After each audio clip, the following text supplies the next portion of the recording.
Un gigantesco striscione con la scritta Venexodus campeggia da alcune ore sul ponte di Rialto. Oltre 500 veneziani si sono radunati in campo San Bartolomeo con le valigie in mano per protestare contro il progressivo spopolamento di Venezia.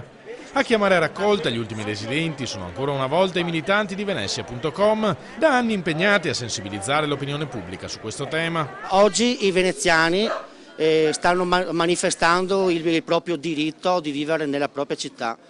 Il fenomeno dello spopolamento va avanti da 50 anni, è un fenomeno preoccupante che ormai ci sta riducendo ai minimi termini e quindi le amministrazioni in carica e quelle future devono assolutamente prendere delle misure per contrastare questo fenomeno. Sotto una enorme valigia di cartone i veneziani si sono poi diretti in corteo verso il municipio. Andiamo tutti a Mogliano!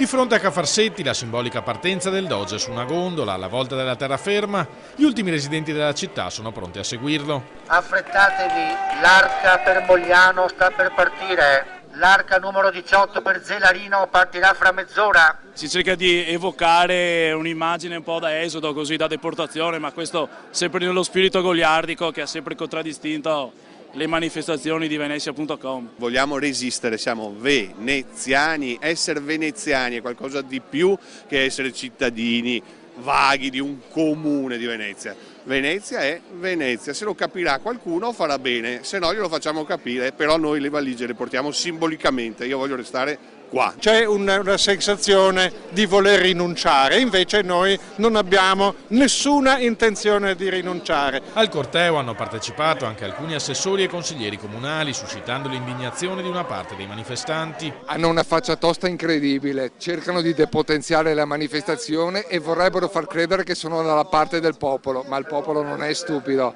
Alcuni esponenti della giunta hanno poi incontrato una delegazione dei manifestanti, promettendo interventi immediati a favore della residenzialità e l'apertura di un tavolo permanente di confronto con le associazioni.